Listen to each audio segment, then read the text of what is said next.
Primeiro, queria agradecer muito aos dois convidados, né, ao Marcelo Sodré e ao Rodrigo.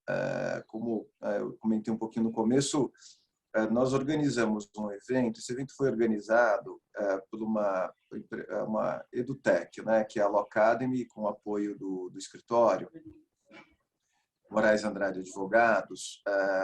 E a ideia de organizar pelo Law Academy é que a gente tem muita liberdade de discussão e não ser um evento organizado pelo escritório. Tanto eu, da minha parte, quanto todos os painelistas, os convidados, têm liberdade para tirar dúvidas, colocar posições, sem a preocupação de que isso possa, de alguma forma, indicar algum posicionamento, mas questões que possam nos ajudar no aprendizado de temas complicados. A gente fez uma opção de escolher 3 temas, que são temas relevantes para focado nos gestores jurídicos, né? Esse é um direcionamento dessa conversa, né? Voltado para gestores jurídicos, de quem vive no dia a dia o tema da defesa do consumidor e que muitas vezes, né, não encontra em outros ambientes, cursos, livros, ensinamentos que a gente vai ouvir aqui, né, que só consegue compartilhar informações quem vivencia ou já vivenciou muito esse tema, que é o caso tanto do Marcelo Sodré quanto do Rodrigo. O que eu queria também estimular, né, todos que estão participando, é que seja uma conversa, né? Então, todos os microfones estão liberados, acesso a câmeras também. Então, quem quiser participar desde o início, meio, enfim, fique à vontade. A ideia é que seja um encontro curto, né? É 1h30 de conversa, 45 minutos mais dirigido por Marcelo e 45 minutos mais dirigido por Rodrigo, mas nós tentamos fazer um esforço de que sejam temas conectados, né? Então, eu de verdade queria insistir na participação de todos, porque isso agrega muito para o debate. Como nós estamos aqui com pessoas que vivem as discussões no dia a dia, dúvidas, críticas, posicionamentos ajudam muito nessas discussões. Então, esse é o primeiro dia, o primeiro encontro, onde nós temos 2 temas, que é conhecendo o Sistema Nacional de Defesa do Consumidor, que a fala será do Marcelo, e a fala do Rodrigo também, né, falando um pouquinho do PROCON, das plataformas de atendimento, da diretoria de atendimento, que hoje o Rodrigo é o diretor de atendimento da Fundação PROCON São Paulo. Nosso segundo encontro, que vai ser na quarta-feira, será sobre ação civil pública, uma atualização sobre o projeto de lei de atualização da Lei de Ação Civil Pública. Quem vai falar é a Patrícia Pisol, grande professora da PUC, participa das discussões dos antes projetos de lei, tem, enfim, dezenas de obras publicadas sobre o tema, e o Flávio Caetano, que foi secretário nacional de Justiça, professor da PUC também, vai falar um pouco de mediação e captação de clientes, né? Um tema muito sensível, principalmente para empresas que têm uma base de clientes muito grandes. Essa situação muitas vezes impacta até em formas de negociação. E no último dia, uma fala sobre regras para publicidade CONAR. Quem vai falar é a Juliana, acho que eu vi ela por aqui. E eu vou falar sobre a parte de sanções administrativas, multas de PROCON. Esse é um evento que recebeu um selo neutro por compensar as emissões de carbono, apesar desse esforço de fazer online e diminuir a quantidade de emissão de carbono.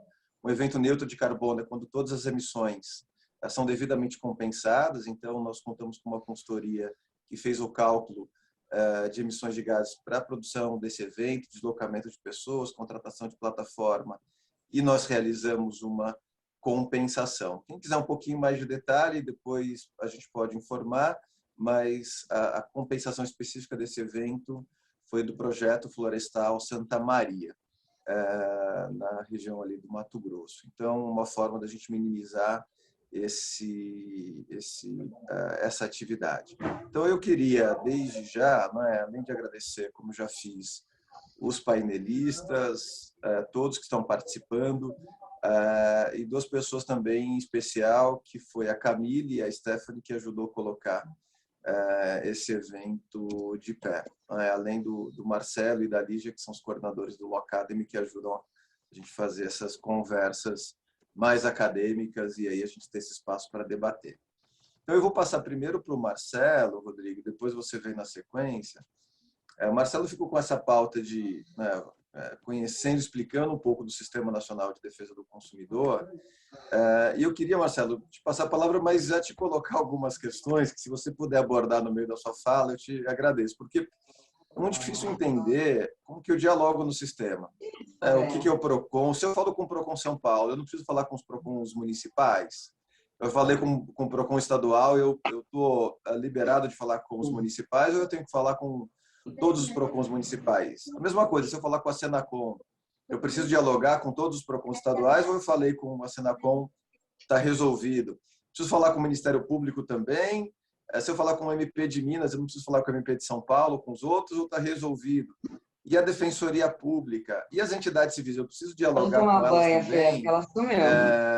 Então, dentro desse cipoal de órgãos, né, que integram o Sistema Nacional de Defesa do Consumidor, como que um gestor jurídico, alguém que trabalha no atendimento, na ouvidoria, relações institucionais governamentais, se você puder explicar esse sistema e como que eu faço para lidar com ele e a gente conseguir resolver esse problema em 40 minutos, eu te agradeço. Te passo a palavra, Marcelo. Obrigado, Vitor. Queria cumprimentar primeiro o Vitor, né, pela realização desse evento, cumprimentar aqui o Rodrigo, meu parceiro nesse debate, cumprimentar a todos, né? Vejo aqui muitos amigos, vejo aqui muitas pessoas conhecidas, né? E que a gente está já trabalhando há muito tempo, né? O que realmente faz com que talvez a gente possa realmente ter um debate, entende? Acho que não tem muito sentido ter uma palestra, porque a gente está aqui num grupo de pessoas que todo mundo sabe do que se trata, né? A gente conhece, todo mundo conhece o tema. Então, se a gente conseguir fazer um debate, eu acho que é interessante. Vitor, em relação a essa pergunta inicial que você fez, eu diria que eu tenho uma boa e uma má notícia. Eu não sei se você quer que eu comece pela boa ou comece pela má, né? A boa notícia é que vocês vão ter emprego por muito tempo. Entende? Acho que essa é a boa notícia, porque trabalho não faltará, né? A má notícia é que o trabalho vai ser difícil, né? Talvez a má notícia é que o trabalho sempre vai ser difícil, né? Então, acho que a boa notícia é essa, viu? O mercado vai continuar, porque os problemas vão continuar. Então, acho que essa que é o início da resposta que eu tenho para vocês. Então, o Vitor me pediu para falar para vocês sobre esse tema do sistema e dos órgãos, né, de defesa do consumidor. Eu vou colocar mais um painel geral e algumas dúvidas que eu acho que são reais e verdadeiras e que vocês devem ter. E eu queria, no mínimo, por exemplo, explicar um pouquinho do porquê dessas dúvidas, né? Tentar entender um pouquinho o contexto dessas dúvidas e talvez a gente possa junto criar algumas alternativas, pensar algumas soluções, né? Em primeiro lugar, né, esse tema do Sistema Nacional me interessa profundamente há muitos e muitos anos, né? Eu fui diretor do PROCON de São Paulo de 1988 a 1995, né? Tá aí o Rodrigo do PROCON, né? E me interessou muito na época o tema do sistema, né? Quem passou pelo PROCON, por um PROCON, percebe facilmente que o tema do sistema é um tema essencial. A gente não consegue trabalhar com defesa do consumidor se a gente não pensar de forma sistemática, né? E eu vivi algumas situações, eu vou relatar uma ou duas só, para mostrar, por exemplo, como as questões são complicadas, né? Eu vou relatar rapidamente duas, né? O PROCON de São Paulo, aliás, não o PROCON de São Paulo, o governo do estado entrou com uma ação de inconstitucionalidade contra um decreto acho que era 861, que tentou organizar o sistema. O PROCON de São Paulo arguiu a inconstitucionalidade desse decreto, quer dizer, houve uma briga entre o PROCON de São Paulo e, na época, o DPDC, né? E me lembro também, né, coisas como, por exemplo, o PROCON de São Paulo avisar o DPDC que se ele viesse aqui em São Paulo fazer o que ele estava fazendo no momento de implementação do Código de Defesa do Consumidor, que era um verdadeiro show, né? Não tinha nada de proteção do consumidor, era um verdadeiro show, né? Com imprensa, etc., tal, entrando no supermercado, destruindo produtos, né? e que o Procon de São Paulo ia comprar uma guerra com o governo federal. Então, esse conflito é um conflito. Esses conflitos entre PROCONs, entre essas entidades, eles existem há muito, muito tempo, né? O que me interessou, eu acabei fazendo meu doutorado nesse tema, né? E o que me interessou muito foi porque eu pessoalmente atuo em algumas outras áreas. Eu atuo com meio ambiente, atuo com saúde, e nessas áreas eu sempre vi funcionar um sistema. Então, você pega na área de meio ambiente, está certo que agora está se destruindo o sistema de meio ambiente, mas se você pegar a história do meio ambiente, né, existe um sistema nacional de meio ambiente, né? Se você pegar a área da saúde, o SUS, pode-se falar o que quiser, mas existe um sistema, né?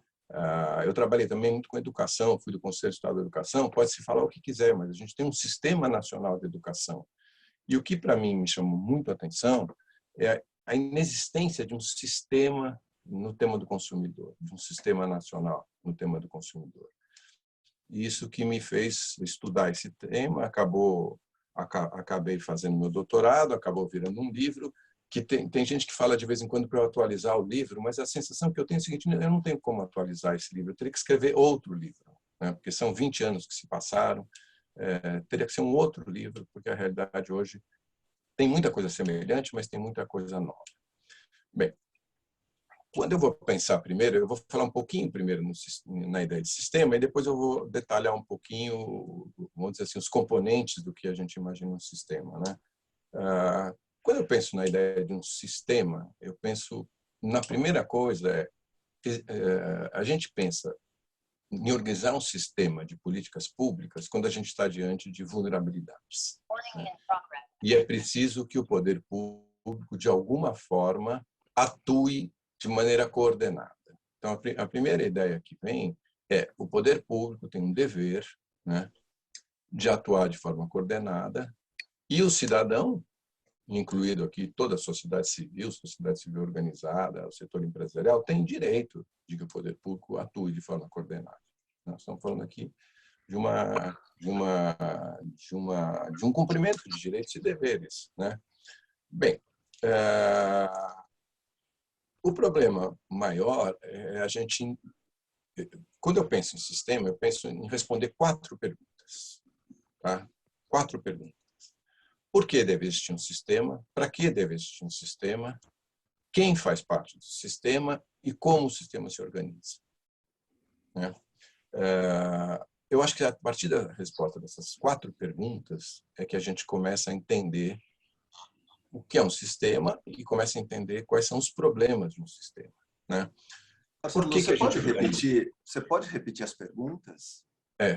Você sugeriu? Eu sugeri por que deve existir um sistema, para que existe um sistema, quem faz parte do sistema e como se organiza o sistema. Acho que essas são as 4 perguntas que a gente tem que fazer, se a gente for fazer algum tipo de planejamento, né? Eu assessorei a comissão que redigiu o Código de Defesa do Consumidor e conto para vocês, com maior tranquilidade, que as discussões mais difíceis foi escrever o capítulo sobre o Sistema Nacional de Defesa do Consumidor. Mais difíceis não porque a profundidade acadêmica, etc., porque, no fundo, ninguém sabia o que escrever. Quando foi escrever o capítulo da responsabilidade, vai lá na legislação europeia, vai lá na legislação americana. Quando foi escrever sobre cláusulas, tem todo o sistema americano. Quando foi escrever sobre sistema nacional, o que existia? Nada. Não existia praticamente nada de teoria, etc. Tal.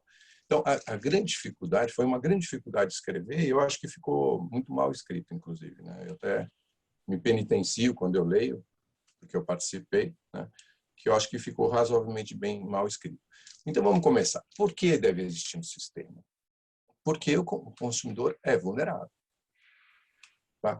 Eu acho que isso é pacífico, não precisamos discutir, né?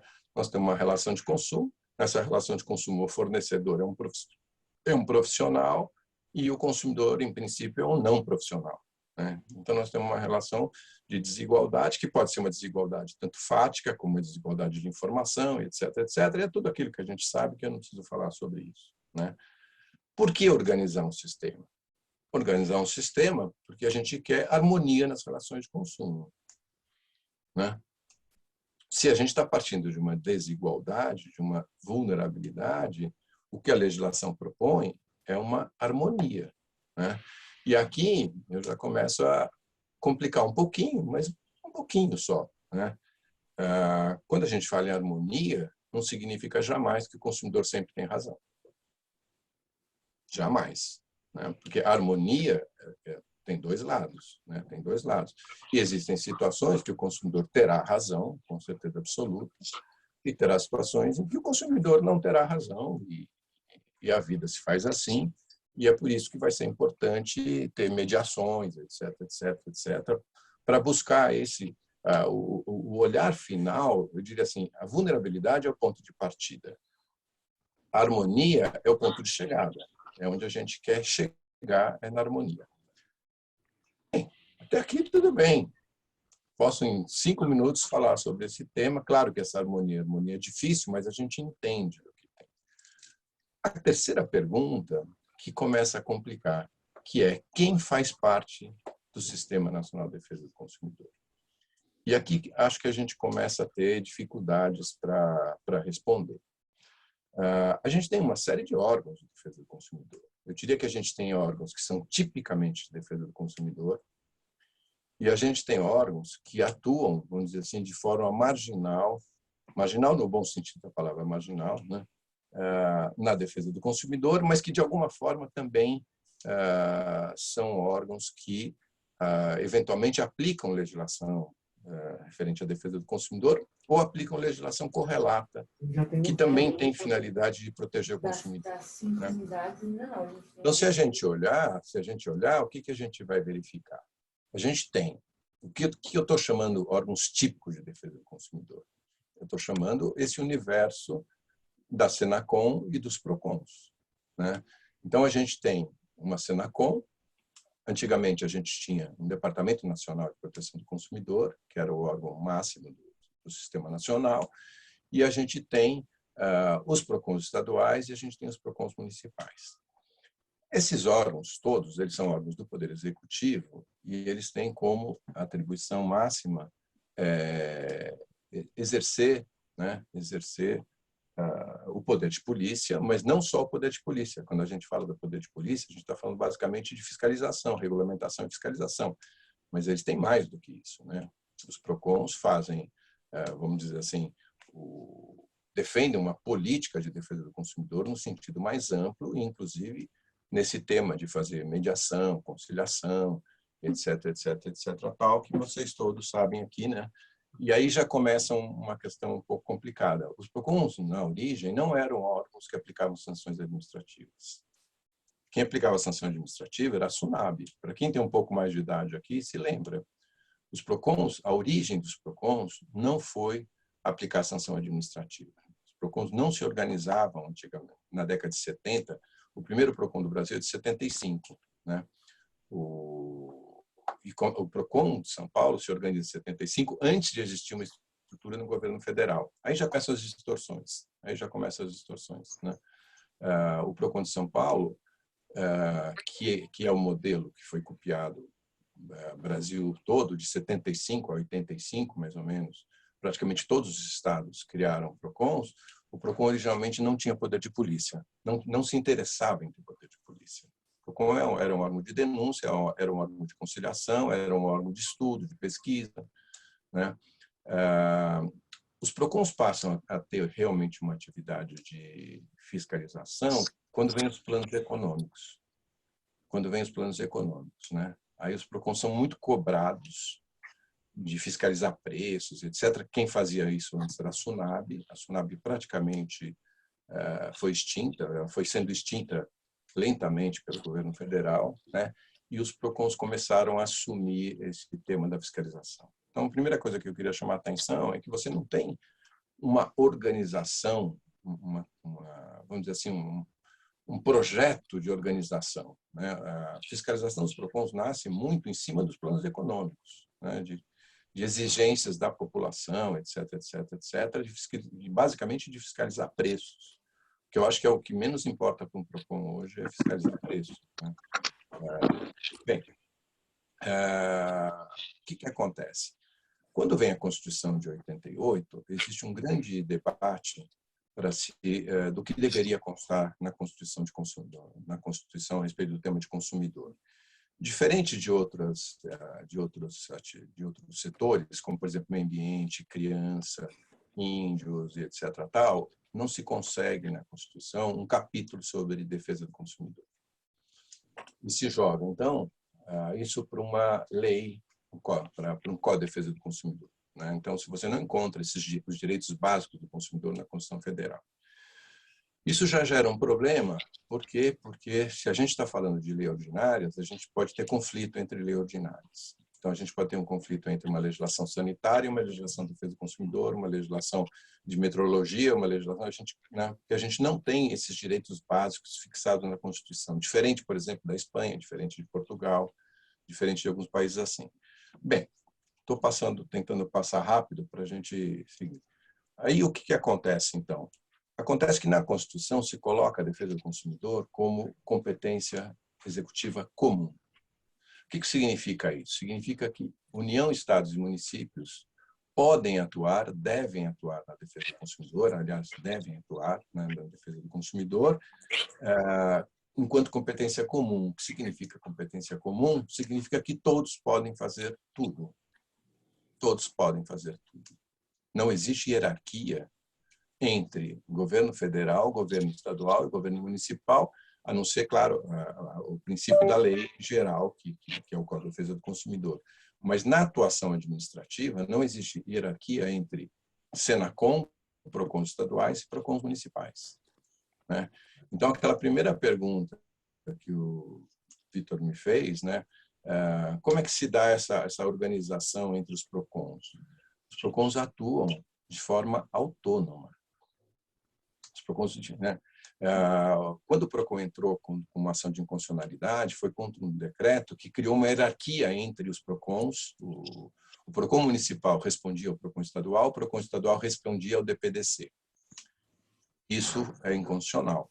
Isso é inconstitucional. Por quê? Porque a competência material de proteger o consumidor é competência comum dos três entes da Federação, da União, dos Estados e municípios. Então, a primeira resposta que eu começo a te dar é: os três PROCONs, por incrível que pareça, você fala assim, se a Senacom decidir alguma coisa, ela vincula os PROCONs estaduais e municipais? Não, não vincula. Não existe uma vinculação hierárquica entre o PROCON de São Paulo e a Senacom. Ainda bem, né, Rodrigo? Ainda bem, né? Porque não existe essa hierarquia. Isso é uma coisa que as pessoas têm uma certa dificuldade de entender. Isso vem da Constituição, porque a competência material é comum. E aqui eu já estou começando a juntar as duas perguntas, Vitor, que é quem e como. Quem faz parte do sistema? Quais são os órgãos que fazem parte do sistema e como eles se organizam? Então, a primeira resposta é, do ponto de vista da organização dos órgãos típicos de defesa do consumidor, vamos chamar assim, que é Senacom, estados e municípios, a gente não tem uma hierarquia. A gente não tem... Existe um artiguinho lá que fala numa avocatória, etc., tal, que eu pessoalmente nunca vi sendo usado e que eu acho que seria inconstitucional, etc., tal. Não vejo como a Senacom avocar um tema para ele. A gente está diferente, por exemplo, do tema ambiental. Você falou aí do carbono e me chama um pouco a atenção, então, do tema ambiental. No tema ambiental, se conseguiu, apesar da competência também material ser comum, existe uma lei complementar que distribui as atribuições dentro da competência comum. E no caso do direito ambiental, existe o que a gente chama de impacto nacional, impacto regional e impacto municipal. Então, você trabalha, se tem um empreendimento que tem um impacto só municipal, quem atua é o município. Se você tem um empreendimento que tem um impacto no Estado, quem atua é o Estado. Se você tem um empreendimento, uma transposição do Rio São Francisco, que pega vários estados, quem atua, basicamente, é a União. No tema ambiental, é possível você fazer, apesar da matéria ser comum, existe uma lei complementar autorizada pela Constituição Federal que faz, entre aspas, essa distribuição de atividades entre os órgãos. A gente não tem nada disso no tema do consumidor. A gente não tem nada semelhante a isso no tema do consumidor. Então, o que acontece na prática, se vocês me perguntam, eu preciso dar bola para a Senacom do mesmo jeito que eu dou bola para um PROCON municipal? Eu diria para vocês, em princípio, sim. Porque um PROCON municipal pode dar uma multa igualzinha a uma multa dada pela Senacom. Igualzinha, né? E pode, inclusive, dar uma multa com entendimento diferente da Senacom. Claro que isso depois vai poder ser usado em juízo para tentar derrubar a multa, etc, etc, etc. Mostrar que aquele entendimento daquele PROCON municipal pode estar equivocado e tudo mais. Mas um PROCON municipal pode fazer isso? Pode fazer isso. A gente não tem, e isso é um problema grave, a gente não tem nada semelhante ao que a gente tem, por exemplo, na área do meio ambiente, que eu estava falando para vocês, né? Onde eu consigo dividir os impactos, impacto de âmbito nacional, impacto de âmbito estadual, impacto de âmbito municipal. Isso não existe, né? Então, o primeiro grande problema e que eu diria é um problema, mas ao mesmo tempo foi uma opção constitucional.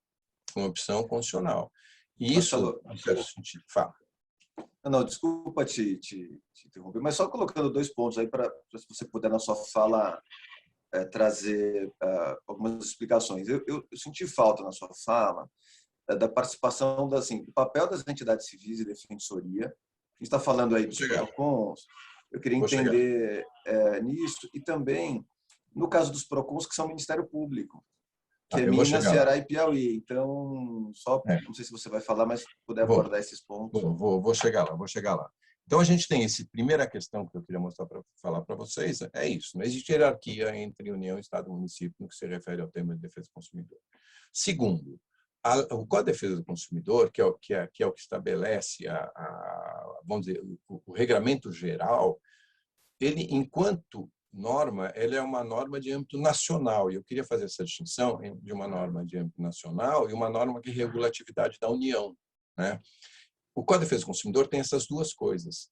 E praticamente os 100% dos artigos dele, 90 e tantos % dos artigos dele, ele tem esse caráter nacional. Então, o tema da responsabilidade é um tema nacional, né? Se aplica no Brasil inteiro. Quando a gente vai lá para o capítulo que está falando da organização administrativa, cada estado e cada município pode fazer a sua organização diferente, porque na distribuição de competências, né, cada estado se organiza. Então, o estado tem que ter um órgão de defesa do consumidor. Agora, como vai ser esse órgão? Inclusive, se esse órgão vai chamar PROCON, é uma questão estadual. O órgão não precisa chamar PROCON, o órgão pode chamar qualquer outra coisa, né? Por uma questão de marketing, etc. Todo estado quer ter o seu PROCON, mas ele pode ter outra estrutura. Então, o que a Constituição diz é que os estados e municípios, ela meio que organiza o sistema do governo federal, e ela não pode adentrar na estrutura do governo estadual e municipal. Então, se um estado decide que um PROCON vai ficar dentro do Ministério Público, ele pode decidir isso, porque aí é competência do estado e do município de se auto-organizar. O que ele não pode é não ter um órgão de defesa do consumidor. E aí a gente tem esse tema, por exemplo, desses 3 estados que você falou, que são 3 estados que a gente tem né, com o PROCON dentro do Ministério Público. Do ponto de vista jurídico, pode, não tem nenhum problema.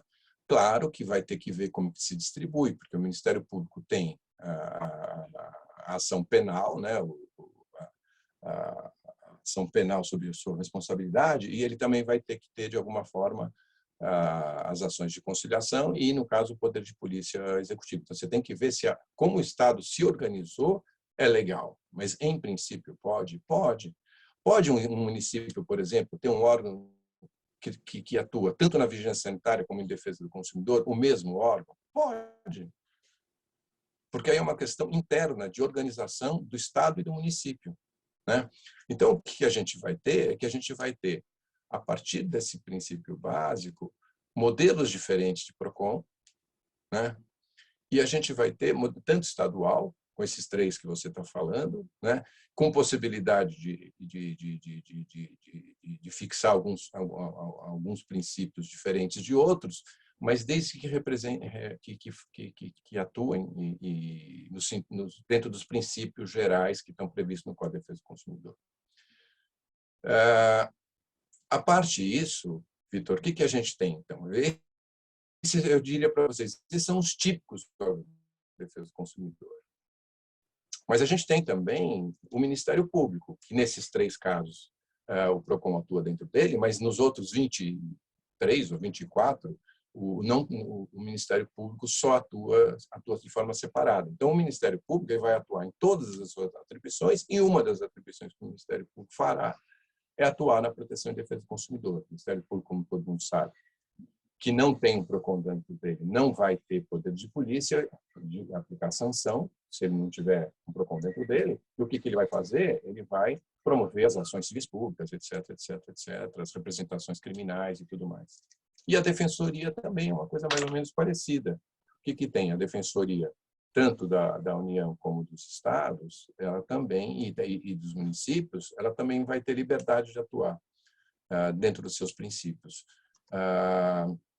E se você pegar, ainda tem um outro tema complicado, que é o tema das agências. Por que o tema das agências é um tema extremamente complicado? Porque o Código de Defesa do Consumidor não foi feito antes da legislação das agências. Se vocês pegarem historicamente, a Constituição de 88 era uma Constituição superestatizante. As emendas constitucionais de 94 e 95 é que abriram o mercado e permitiram a criação das agências. O Código de Defesa do Consumidor é anterior às agências.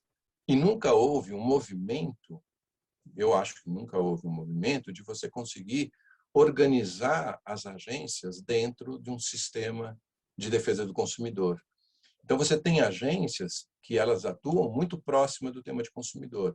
E você tem agências que não têm nada a ver com né? Você tem uma agência que trabalha, por exemplo, que cuida dos audiovisuais, do sistema audiovisual, de cinema, etc. Tal. Ela não tem nada a ver com o órgão de defesa do consumidor. Mas você tem uma agência de vigilância sanitária que ela tem uma proximidade grande. Então, o que a gente tem no Brasil? A gente não tem uma lei geral das agências, como outros países têm uma lei geral das agências, e você estabelece princípios de atuação das agências, e poderia se estabelecer ali um princípio geral de como as agências se relacionam com os órgãos de defesa do consumidor. Mas a gente não tem isso. A gente não tem no Brasil uma lei geral das agências. Se tentou ter uma lei geral das agências e não tem. Então, o que a gente tem? O que a gente chama de agência é um monte de coisa completamente diferente. Então, eu tenho uma vigilância sanitária, eu tenho uma ANEEL, eu tenho uma Anatel, tenho uma ANAC, mas elas são muito diferentes entre elas, né? E a gente vai indo, a gente chega no limite da agência nacional lá que cuida de cinema e etc, etc, etc. Então, por exemplo, quando as pessoas perguntam, as agências fazem parte do sistema? Eu diria para vocês, a pergunta está errada. Algumas sim, outras não têm nada a ver com a defesa do consumidor. Bem, e fora isso, tem o quê? Tem as entidades civis de defesa do consumidor. As entidades civis de defesa do consumidor, elas atuam livremente como associações, escolhem os temas que elas querem tratar. A associação civil não tem obrigação nenhuma de cumprir qualquer dever de tema. Cada uma vai ter um tema, os temas principais, e vai atuar em relação àquele tema. No caso do IDEC, por exemplo, o IDEC tem algumas prioridades. O IDEC tem uma prioridade, por exemplo, alimentos. É um tema prioritário do IDEC. Nesse momento, as questões de meio ambiente e consumo é um tema prioritário do IDEC. Plano de saúde é um tema prioritário do IDEC, né? Então, as entidades civis escolhem os temas que elas querem atuar e têm os instrumentos todos, inclusive um dos instrumentos mais fortes é a ação civil pública, é participar dos conselhos, participar dos grupos de trabalho, fazer o chamado lobby do bem, etc, etc, etc. Marcelo... Então, o que a gente tem? A gente tem esse monte de quem? Fala, Vitor. Não, enfim, porque tantas dúvidas e pouco tempo, mas só para aproveitar seu conhecimento. IDEC e outras entidades, às vezes, notificam as empresas também, pedindo ou recomendando ações, ou pedindo esclarecimento. e às vezes pode ou não concordar com o PROCON. Assim, dentro desse cenário, né? Você agora há pouco falou, olha, eu preciso da mesma bola que eu dou para a Senacom para o municipal. E a pergunta é, eu preciso da mesma bola que eu dou para a Senacom, para o PROCON municipal, para o Ministério Público, para a Defensoria também, para as entidades civis? Ou isso são escolhas de planejamento estratégico de cada empresa? Como é que você vê essa situação? Olha, eu diria o seguinte, né? Primeira coisa, Vitor, eu acho que uma empresa organizada, grande, etc., tem que dar bola para todos, entende? Tem que dar bola para todo mundo. Qualquer notificação, qualquer intimação, ou seja o que for, tem que dar bola. É claro que, se for uma intimação da Senacom, a tendência é que isso seja repetido por vários estados, pelos municípios. Se a Senacom realmente é o órgão de coordenação nacional, ela tem uma força muito grande, ou em tese tem uma força muito grande, de replicar essas ações nos estados e nos municípios. Uma coisa que um município sozinho lá no final do mundo, ele possivelmente não vai poder replicar esse tipo de ação em outros municípios, nos estados e no governo federal. É uma questão estratégica de pensar, mas bola tem que se dar para todo mundo, porque todos os órgãos de defesa do consumidor, os PROCONs, têm a mesma competência, têm as mesmas atribuições e podem usar os mesmos instrumentos. Não tem instrumentos que um PROCON municipal não possa usar, que a Senacom usa. Todos têm o mesmo instrumento, né? Com essa questão sempre complicada do âmbito territorial e etc, etc. O MP faz aquelas recomendações. O que vai acontecer com uma recomendação do MP? Possivelmente, se você não seguir, você corre o risco de tomar uma ação civil pública, né? Então, as recomendações do MP são sempre um problema. Tem que seguir todas as recomendações do MP? Eu digo agora como quem já atuou muito... Não, de vez em quando tem uns promotores que fazem umas recomendações que é melhor ignorar, né? Não tem solução, né? Porque elas são quase que impossíveis, né? A gente vê isso na prática, né? Mas as defensorias estão muito organizadas, muito organizadas. Eu diria hoje que as defensorias têm uma organização melhor do que o MP. Do ponto de vista, assim, se um tema surgir numa defensoria, existe uma tendência enorme das defensorias do Brasil inteiro tratarem desse tema. As defensorias hoje, elas realmente estão organizadas, né? E elas discutem, né, lá no fórum que elas têm, e se elas estabelecem certas prioridades, possivelmente esse tema vai ser prioritário em todos os estados, entende? Né? O MPCOM também tem o Ministério Público tem o MPCOM, que também discute e estabelece prioridades.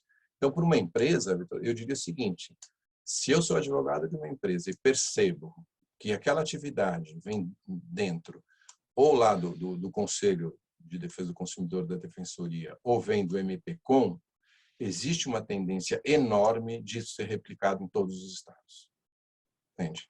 Quando o MPCOM estabelece certas prioridades, vou dizer para vocês agora, por exemplo, o MPCOM estabeleceu uma das prioridades, empréstimo consignado. E a Defensoria também, empréstimo consignado. Então, eles se organizam dentro do MPCOM e dentro do CONANGE, né? Acho que é esse o nome do conselho, agora eu fiquei na dúvida do nome do conselho. Né? Eles se organizam... O CONDEG, CONDEG, CONANGE é o outro, né? Eles se organizam e eles, dentro dessas prioridades, começam a atuar no Brasil inteiro. E os PROCONs também. Existe a PROCONs Brasil, que é uma entidade civil que congrega os PROCONs. Então, essa entidade civil, quando ela decide certas prioridades, a tendência é que os PROCONs todos atuem naquele tema. Né? Então, eu como assim, se eu fosse um advogado, a estratégia que eu pensaria muito fortemente, Vitor, é, primeiro, dar bola para todo mundo. Né? Não dá para ignorar ninguém. Mas eu tentaria entender quais são as prioridades dentro do MPCOM, do CONDEG e do MPCOM. Se aquele tema está nessas prioridades, a tendência é que esse tema seja apresentado pelo Brasil inteiro, pelas defensorias, pelos PROCONs, pelo MPCOM, etc, etc, etc. Seria apresentado por todo mundo. Né? Então, acho assim, que são esses filtros que talvez seja o caso de fazer. Se você vê uma ação isolada, de um PROCON isolado municipal, eu diria para vocês, a tendência é que aquilo se restrinja àquele município, né? Aquilo se restringe, tem que responder, tem que ir atrás, etc. Mas aquilo vai estar dentro daquele município, você vai estar restrito mais ou menos. Mas quando, por exemplo, você olha quais são os temas principais que estão preocupando o MPCOM, que estão preocupando o MPK, o Procons Brasil, e que estão preocupando a organização da Defensoria Pública, como é que chama? Esqueci já de novo. O CONDEG. CONDEG. Eu diria para vocês, a tendência realmente é que a gente tenha essas reclamações, essas autuações, essas intimações, etc., replicadas pelo Brasil inteiro. Estou dizendo para vocês, por exemplo, um dos temas que todos eles agora colocaram como prioritário é consignado. Todos eles colocaram como prioritários, e a tendência é que todos eles atuem consignado. E aí vai pipocar intimação no Brasil inteiro. Porque aí, claro, os órgãos trabalham de uma forma organizada, né? Bem, mas o grande problema, Vitor, só para encaminhar aqui para a gente terminar, é como. Então, quem faz parte? Faz parte PROCON, SENACOM, DPDC, MP por intermédio da MPCOM, Defensoria por intermédio do CONDENG, as agências com todas essas dificuldades de entender quem são essas agências, elas têm atribuições diferentes a depender do tema, algumas são mais próximas de defesa do consumidor, outras são mais longe de defesa do consumidor, e entidades civis, né? Entidades civis não têm esse poder de intimar e etc. Tal. Muitas vezes elas pedem informações, mas elas não têm esse poder que o poder público, a entidade civil não tem poder de polícia, né? A entidade civil, o que ela vai acabar fazendo, possivelmente, é entrar com ou numa denúncia pública ou uma ação civil pública. São basicamente os dois grandes instrumentos que as associações civis têm. Mas qual é o problema central? Então, só para terminar aqui e abrir para o debate, é que, como todos têm competência para atuar, claro, muitas vezes de forma diferente, né? Um PROCON, a não ser um MP, a não ser esses que têm os 3 PROCONs, não dá multa. Quem aplica a legislação de vigilância sanitária é a vigilância sanitária. Então, você tem pequenas nuances diferentes, mas o que é, para mim, o principal seria o como esses órgãos se organizam, né? E a minha resposta para vocês, e por isso que eu digo que o trabalho de vocês vai continuar e, ao mesmo tempo, vai ser difícil, é que não existe uma organização desse como. Não existe. Não existe, né? Eu, pessoalmente, escrevi sobre isso já inúmeras vezes, a existência de um Conselho Nacional de Defesa do Consumidor. Por quê? Porque eu sempre acreditei, porque eu vivi a experiência do Conselho Nacional de Defesa do Consumidor da década de 80, onde nasceu o Código de Defesa do Consumidor, eu fiz parte do Conselho Nacional de Defesa do Consumidor, que construiu o Conselho Nacional do Consumidor, que construiu o anteprojeto de Código de Defesa do Consumidor, eu fiz parte daquele grupo, no final da década de 80, eu sempre acreditei, Vitor, que o Conselho Nacional de Defesa do Consumidor é esse fórum que poderia organizar o sistema. Entende? Então, seria um fórum que a gente teria, onde todo mundo teria assento, com representatividade certa, com boa representatividade, e todas essas dúvidas que você tem, a gente teria que fazer certos pactos políticos dentro do Conselho Nacional de Defesa do Consumidor. Entende? Pactos políticos mesmo, né? Como foi feito na elaboração do Código de Defesa do Consumidor, que foi um grande pacto político, né? Só que o que acabou acontecendo, né, e eu vou terminar aqui terminando com essa ideia, é que, como foi montado o Conselho Nacional de Defesa do Consumidor, ele está trazendo mais problemas do que soluções. Por quê? Nós não temos uma representatividade boa.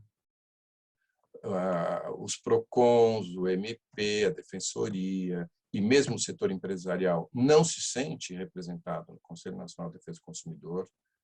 Então, por exemplo, tem um representante de fornecedor, tem um representante de PROCON, a gente não, os órgãos não se sentem representados.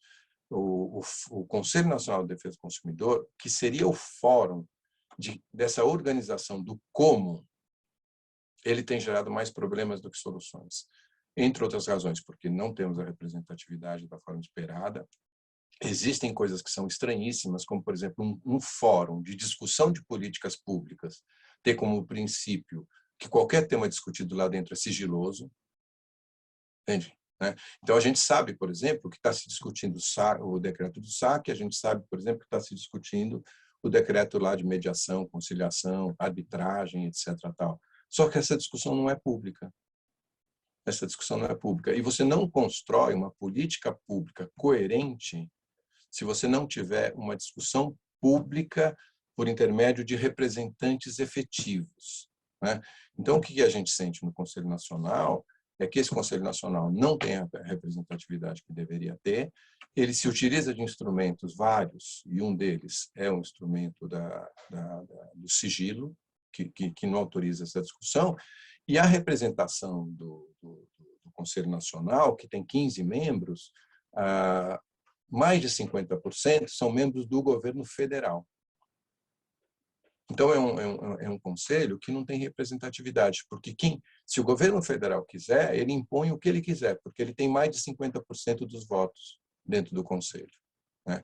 Então, resumindo, né, o que acontece? A gente tem uma história torta de construção do sistema. Né? A gente tem uma história torta. A gente nunca, eu diria para vocês, que a gente nunca sentou efetivamente para discutir um planejamento de um sistema. Eu acho que o que chegou mais perto foram aquelas reuniões do sistema feitas no governo anterior, que a Juliana fazia, aquelas grandes reuniões que a Juliana fazia. Mas o problema é que aquilo lá acabou não sendo institucionalizado. E é um problema não institucionalizado, porque acabou o governo, as reuniões acabaram totalmente. Né?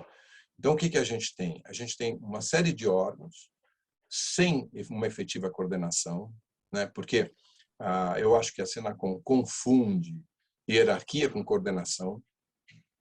A Senacom muitas vezes acha que manda, mas ela não manda, ela não tem poder hierárquico nas outras entidades. E aí acontece coisas estranhíssimas, Vitor, que é você assina um documento na Senacom e um PROCON ou o MP acham que aquele documento não vale. E se você partir do princípio que não existe hierarquia entre Senacom e outros, aquele documento realmente é um documento que não tem a chancela do Sistema Nacional de Defesa do Consumidor. Né? Então, eu acho que a gente teria que buscar, e acho difícil conseguir isso, né? Mas é uma profunda discussão de como se organiza um Sistema Nacional de Defesa do Consumidor. Mas eu não vejo sinais de que isso está acontecendo. Entende? Eu pessoalmente não vejo sinais de que isso está acontecendo, o que dá ensejo a grandes distorções para todos os lados. Então, a gente tem PROCONs, muitas vezes, que exageram. A gente tem PROCONs, muitas vezes, que se ausentam. A gente tem PROCONs que atuam com entendimento, enquanto um outro PROCON atua com outro entendimento. Para uma empresa, isso gera uma insegurança. Então, eu acho que eu diria para vocês o seguinte, Victor, se vocês se sentem seguros, né, aqui nós estamos com um grande setor empresarial, se vocês se sentem inseguros diante do Sistema Nacional de Defesa do Consumidor, vocês estão conscientes, entende? Porque o sistema realmente não gera segurança.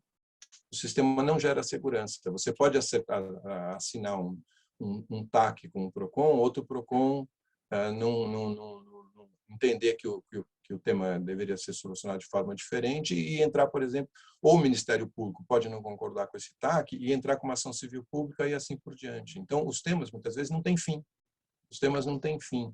Né? E isso poderia ser resolvido com uma excelente organização do Conselho Nacional de Defesa do Consumidor e ali seu fórum político que geraria segurança jurídica. Mas isso na prática não aconteceu. Eu diria que o Conselho hoje ele está gerando mais insegurança do que sem o Conselho. Pelo menos é a minha impressão que eu tenho, porque ele está criando um clima muito ruim de discussão dentro das entidades de defesa do consumidor.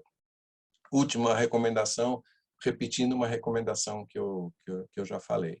O que eu monitoraria se eu fosse uma empresa? Eu monitoraria o que o MPCOM está pensando, o que o Conselho dos Defensores Públicos está pensando, o que a Procons Brasil está pensando e, claro, o que a Senacom está pensando, porque existe uma tendência, né, da Senacom ter uma influência grande nos Procons.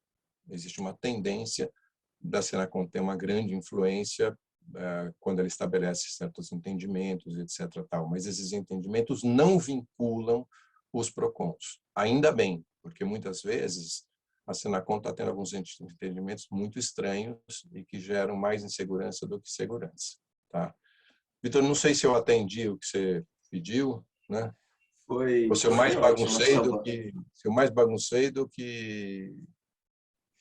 Não, Mas, foi assim, ótimo. no fundo, eu estou dizendo para vocês o seguinte: se vocês se sentem seguros, é isso mesmo, entende? É isso mesmo. Eu achei essa foi a melhor, assim, frase de finalização, né? Se você está inseguro, você entendeu. Você entendeu. Se você está inseguro, entendeu. Acho que a ideia, né? O Rodrigo vai falar um pouquinho mais voltado para o São Paulo, mas eu acho que conseguiu, com a sua fala, dar uma dimensão do sistema, das dificuldades do sistema, implementação do sistema, a comparação do sistema com outros sistemas, meio ambiente, saúde, alguns caminhos que já foram trilhados, que podem ser seguidos, e um pouco de como, não só quem está na área jurídica, mas ouvidoria, a área de relacionamento com órgãos de defesa do consumidor, entender um pouco esse sistema e achar a melhor forma de lidar com ele. Né, de entender a posição da Senacom, entender a posição do Ministério Público, dos diversos ministérios públicos, né, dos diversos PROCONs, das entidades civis, da defensoria, né, quem convive no município tem ainda as questões das DECONs, e essa relação de Ministério Público e Defesa do Consumidor. Acho que a gente não tem, né? Infelizmente, a proposta dessa conversa era ter uma dimensão, né, de quais são os problemas. Eu queria chamar o Rodrigo, mas nesse meio tempo também deixar o microfone aberto, ou quem preferir digitar, tiver alguma questão para trazer, por favor, é só trazer. E enquanto isso eu peço para o Rodrigo aí se preparar. Mas então, só antes de a gente passar a bola, Rodrigo, não sei se alguém quer levantar alguma questão, senão a gente passa para você e a gente sai com essa segunda parte. Mas, Marcelo, assim, foi eu que, né, trabalho um pouco com esse tema, sempre aprendo, né, e reflito muito sobre as suas colocações. Para quem não sabe, eu sou assistente do Marcelo Sodré já faz 20 anos na PUC. E é engraçado porque é um assistente que discordava muito do professor, né? Então ninguém entendia como que o professor tinha um assistente que discordava dele às vezes. Mas eu acho que é um espaço que a gente tem para refletir muito, e eu acho que graças a essas reflexões que eu consigo entender um pouco o direito do consumidor. Então eu queria agradecer muito, Marcelo, você por essa fala e você, meu assistente, é a piada final, né? Oi, não, até hoje. Mas, pessoal, então se ninguém tiver nenhuma fala, Rodrigo, a gente está com um tempinho justo e aí eu passo para você. Ótimo. Bem rapidamente, obrigado, Vitor, professor Sodré, é um prazer. E agradeço que amanhã tenho aula do Sistema Nacional na pós-graduação e acabei de preparar minha aula. Eu queria agradecer ao senhor aí, porque já me facilitou a minha vida, né? E é um prazer muito. Eu falei para o Vitor que era um prazer muito grande dividir o painel com o senhor, professor, porque é uma pessoa marcante, viva no sentido de atuante aqui no Procon São Paulo, no direito do consumidor, e para nós sempre uma referência. É um prazer muito grande esse evento e dividir o painel com o senhor. Eu, que sou aluno da professora Cláudia Lima Marques, então atinjo um céu de constelações aí que nem imaginava. Então, é um prazer, obrigado. E, Vitor, agradeço a sua equipe em nome da Stephanie, que correu aí para dar tudo certo. Parabéns para o seu time, para o time do evento.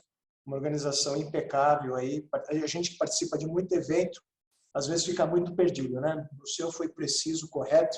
E nesse caso, todas as garantias do consumidor, tenho certeza que foram atingidas aí, né? Agora, o cumprimento da oferta, o professor Sodré já fez 99%, 1% eu vou fazer aqui, né? Legal, Vitor, eu preparei alguma coisa bem sucinta aqui para nós. O professor Sodré falou bastante dessa parte do sistema, que é importante. Eu vou trazer um pouquinho para o que é o PROCON e entendo que no tempo estabelecido por nós vai ser suficiente para a gente fazer esse bate-papo. Então, vou tratar muito aqui nossa casa PROCON São Paulo. O PROCON São Paulo é uma fundação ligada à Secretaria de Justiça do Estado. Ela está organizada com um conselho curador, com uma diretoria executiva, 6 diretorias adjuntas, uma assessoria executiva, uma assessoria técnica, os nossos escritórios regionais e hoje perto de 380 PROCONs municipais conveniados com a Fundação. Então, esse número é provável que até o final do ano a gente chegue aos 400 municípios e não aos 645, porque tem muitos que são pequenos, então não faz sentido, né? Vão criar algumas regiões. Mas a meta da gestão do Dr. Capeza aqui é abranger todo o Estado com a participação do PROCON municipal conveniado com a Fundação. Muito bem, falei de PROCON, expliquei ali bem rapidamente a nossa formação e trago para a diretoria de atendimento, que é onde eu faço a gestão aqui desse time, é o time que recebe as reclamações, são 3.000 reclamações por dia, né? Então, não dá para dizer se é o começo, se é o fim do processo, se é o coração, se é o cérebro, enfim, é aqui que se processa tudo o que acontece, toda a entrada aí do PROCON, né? E aqui a diretoria de atendimento, conhecida aqui como DAOC, né? Nós temos como atribuição o atendimento das consultas, hoje pelas redes sociais tomaram um vulto gigantesco, o telefone, que pela pandemia nós ficamos suspensos as atividades do telefone, mas é um canal muito utilizado. Fazemos o registro das reclamações, que é a CIP, né? Acredito que as pessoas estejam familiarizadas com esse termo, e não tendo sucesso a CIP, o registro da reclamação, a reclamação onde a gente se divide ali na TNF, que é a notificação, ou as audiências de conciliação. Em linhas gerais, é um pouco isso que a gente trata aqui nessa diretoria. A nossa estrutura são 208 servidores, estagiários nós estamos com menos, aí porque houve uma determinação do governo para suspensão de contratação, tá? Nós precisamos retomar nossos estagiários, 10 supervisores, 5 coordenadores, 4 assessores e um diretor, que é esse que fala nesse momento. A diretoria de atendimento, seguindo o que o próprio código diz, claro, né? Nós estamos divididos em 5 áreas e essa diretoria tem mais uma atribuição. Então, serviços essenciais, onde está telefonia, energia elétrica, gás, internet. Os serviços privados, onde estão as áreas de turismo, academia, show, aéreas, foi o grande setor que trabalhou na pandemia, foi de serviços privados. Produtos, onde estão os comércios, as relações de comércio eletrônico. Assuntos financeiros, os meios de pagamento, seguros, bancos. A área de saúde, nós agregamos educação, porque também, durante a pandemia aumentou muito essas reclamações, então tivemos que segregar um pouco o assunto. E o núcleo de atendimento de superendividados também faz parte da estrutura dessa diretoria. Então, são 6 áreas, são 6 assuntos que são tratados por esse time que vocês viram aqui. Mas dentro das áreas são os assuntos que são tratados. Então, alimentos, como o professor disse, alimentos hoje é uma discussão muito grande, as embalagens que dizem que trazem produto como mel e não trazem mel, essa discussão dessa informação em rótulos. Na área de saúde, os problemas de cobertura dos planos de assistência, produtos eletrônicos, os problemas de não entrega, todo mundo sabe, aí é uma deficiência nacional, comprar e não receber. A área de serviços, nós tivemos muito problema aqui com móveis, sofá, também não conseguiam entregar no prazo, entregavam por vício, foi um assunto que foi muito forte aqui nesse começo de ano. E assuntos financeiros, claro, nós tivemos aí os golpes, tivemos aí os empréstimos consignados, foi uma grande área também que gerou muita discussão, muito assunto. Muito bem. Em 2019, quando assumimos a gestão, o atendimento principal da diretoria era o presencial, que ainda existe no Poupa Tempo, 8 escritórios distribuídos pela periferia do estado, no SIX. o telefone era o meio de canal, e ali a gente começou o processo sem papel, o processo totalmente digital aqui dessa diretoria. Então, esse era o cenário, eram 600 reclamações por dia, 200 e algumas pelo Poupatempo, e o restante pela internet. Então, 600 por dia, hoje para 3.000. Em 21, hoje a gente tem uma plataforma toda digital, as redes sociais é um grande canal de comunicação, estabelecemos um novo fluxo de atendimento, estabelecemos também algumas ações de orientação, fomos aos aeroportos, fomos às rodoviárias, prestar atendimento ao consumidor, participamos muito ali da falência da Avianca, fizemos plantões lá no aeroporto, não equipe de fiscalização, de orientação, intermediando aquela solução, buscando embarcar o passageiro, buscando ver atendida ali aquela situação naquele momento. Então, eventualmente, ainda fazemos essas ações e agora vamos retomar pós-pandemia. E uma das grandes inovações que a gente trouxe, né, foi efetiva relação com o fornecedor, que nós vamos falar um pouquinho adiante. Bom, aqui números de 19, 20 e 21. Esses números de 21 estão até abril. O número de 21, de 180 mil atendimentos, já estamos perto dos 500 mil atendimentos, né? Isso concentrado, claro, pela internet. Então, é uma evolução bastante grande. Hoje, na metade do ano, eu fiz praticamente o ano inteiro de 19 e, com certeza, nós vamos atingir números maiores do que de 2020. Tem uma distribuição aqui, lembrando que é de abril, pode-se projetar essa variação de 180 para 500 e distribuir ela, nós não erraríamos o número, porque não houve uma grande elevação. Hoje, Vitor, essa diretoria tem em tramitação 118 mil processos, considerados que 70% está em fase de CIP. Então, nós temos aí um volume bastante interessante. Se a gente dividir o número de processos por ano por servidor, cada servidor, né, numa conta grossa, faz de 5 a 6 mil processos por ano. E aí só tinha uma solução, né? Automação. Rodrigo, deixa eu só colocar um tema aqui para você de cara e na sua fala, se você puder abordar. A gente viu as concentrações nos temas, né? Mas o que eu queria também entender, né, junto da sua posição na DAOC, como que a DAOC trabalha com a diretoria de fiscalização? Sim, se eu não resolver, aí a fiscalização atua assim, independentemente, porque a questão é o seguinte, né, às vezes tem uma análise por parte da sua diretoria, na diretoria de atendimento, e a expectativa natural é, bom, se eu atuar junto com a DAOC e resolver os problemas, eu não vou ser multado.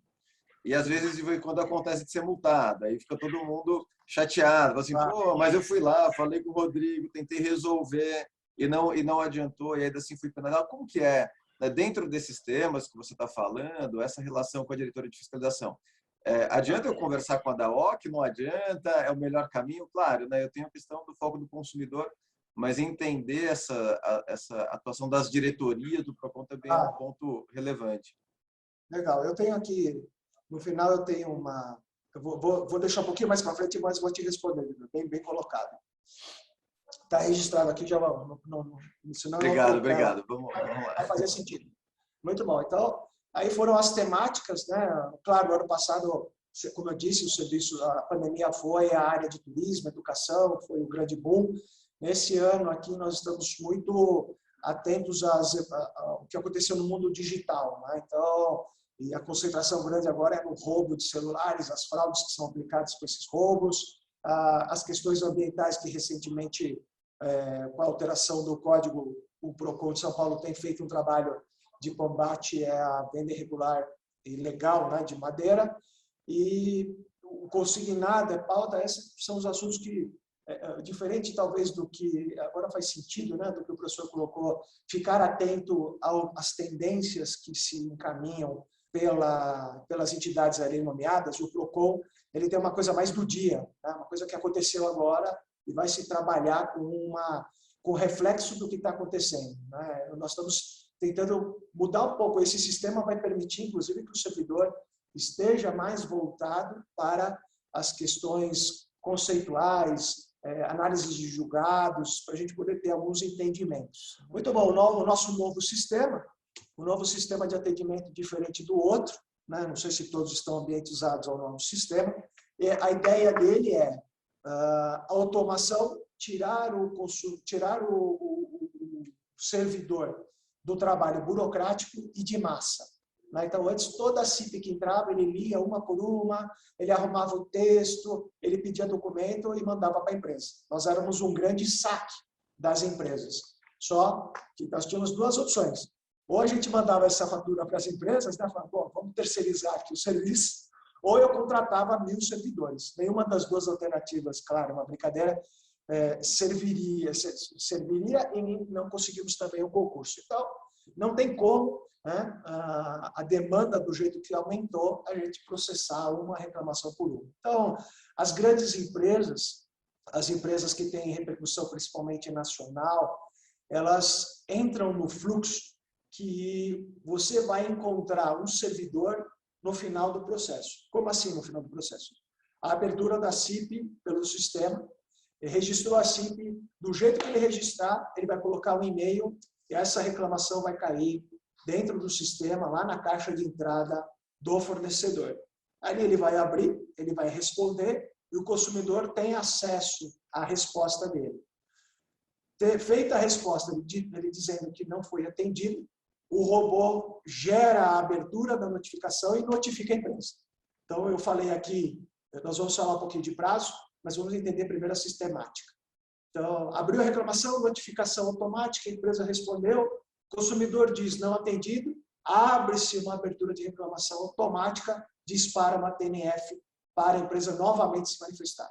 E aí vem as duas grandes novidades do sistema. Primeira, o consumidor se manifesta na segunda fase. Nós tínhamos um volume gigantesco de assuntos resolvidos que o técnico tinha que ler todos os processos e ele entendeu resolvido ou não. Não faz sentido nenhum. Se a empresa resolveu o problema do consumidor, fim, acabou, né? Então, o que aconteceu? O consumidor passou a se manifestar na segunda fase. Se ele disser atendido, o robô arquiva e finaliza e acabou. Se ele disser não atendido, vai para a fila de um técnico que vai ler todo o processo e ele vai decidir se realmente é uma reclamação atendida ou não atendida. A outra grande novidade são as audiências online.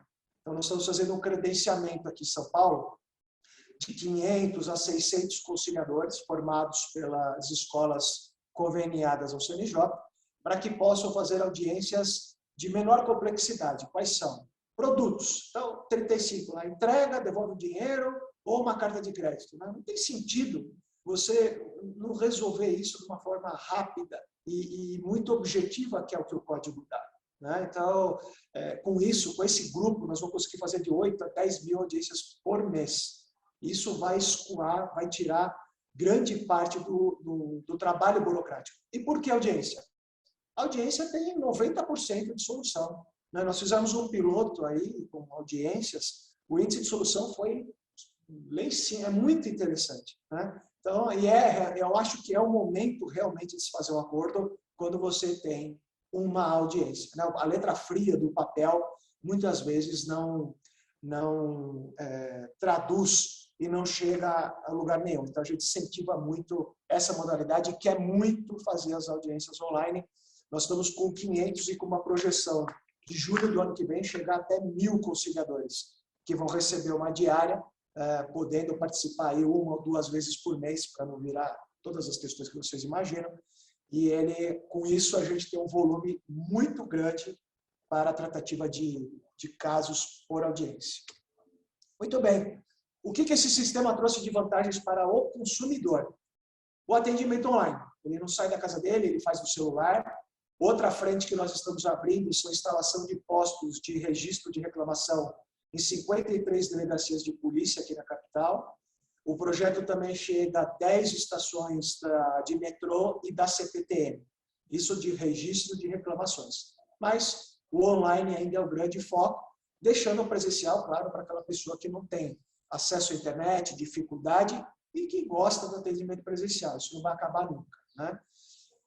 O sistema trouxe uma oportunidade de interação, que foi o que a gente trabalhou muito, Vitor, que era, em toda fase, você ter um ambiente onde o consumidor e o fornecedor vão conversar. né? Essa é a grande vantagem. Você pode trocar mensagens. A gente queria fazer, a princípio ia fazer até nas cores aí do WhatsApp, mas aí a gente não prevalecendo nenhuma empresa, quando tivermos aí o nosso azul, né, para fazer o chat do bate-papo, para que haja o máximo possível essa interação com o consumidor. Isso foi uma grande novidade, isso foi uma grande facilidade, a gente tem percebido resultados. O consumidor, Vitor, pois não. Rodrigo, só pegando um gancho nessa questão de interação, eu fiquei com uma dúvida, na verdade duas dúvidas, né? Se as empresas são obrigadas a entrar no nosso sistema, e o segundo ponto e se o consumidor não se manifesta? Né? No Gov, a gente tem a questão que é a seguinte, às vezes o consumidor resolveu, ele nem vai entrar mais no sistema. E o que impacta isso? Impacta no indicador, porque no Gov tem aquele indicador de satisfação. E aí muitas empresas são obrigadas a colocar uma equipe similar a um pós-venda para ficar ligando para aquele consumidor, para pedir para o consumidor entrar no sistema e avaliar o atendimento, porque aquilo vai refletir na nota, sendo que o consumidor já foi atendido e o próprio não retorno dele já seria uma devolução. Então, como isso impacta até mesmo numa decisão de estrutura das empresas, que se o consumidor não voltar, o PROCON vai dar como resolvido. Mas se o PROCON voltar e dar uma nota, além de resolvido, eu vou ter uma nota de satisfação que é bom para o meu indicador, de repente eu vou ganhar um selo, vou ganhar alguma coisa assim. Se você puder falar um pouquinho disso também. E aí o que acontece? Duas coisas. O tempo todo o consumidor vai receber SMS do sistema dizendo: o fornecedor se manifestou, você tem 10 dias, você tem 9, você tem 8, você tem 7, 5, 4, 3, hoje é seu prazo. Então, ele recebe SMS e nós vamos ali fazer uma comunicação do bem aí para que ele venha ao sistema se manifestar. Esse é o primeiro ponto.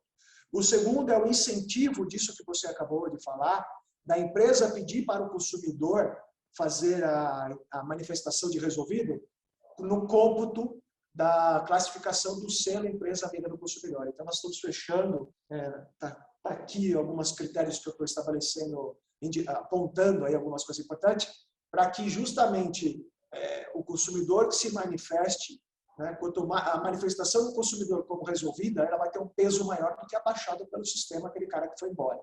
Então, nós estamos calibrando isso, e a recompensa para a empresa, Vitor, vai ser o selo, né?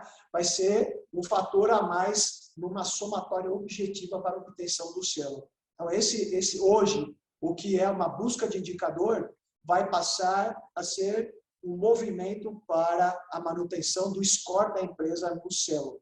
Então, nós estamos trabalhando nesse selo e já nós vamos ter grandes novidades e talvez o encontro com o Dr. Capese, enfim, para fazer uma apresentação dessas vantagens que o selo vai trazer. Quanto à obrigatoriedade, nós vamos colocar todos os serviços do PROCON numa única tela.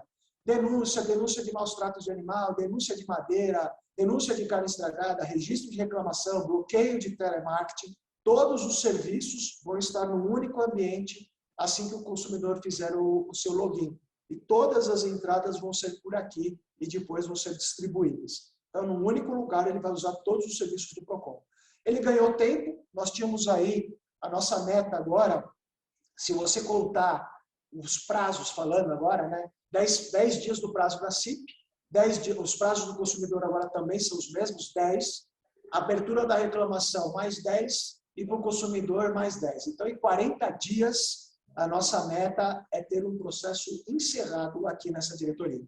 Isso, na verdade, é um sistema que o robô controla a data, eu não altero, não tem mais prorrogação de prazo, em 40 dias encerrou essa tratativa. Hoje nós temos processo com mais de um ano aí tramitando, isso chegou ao seu fim.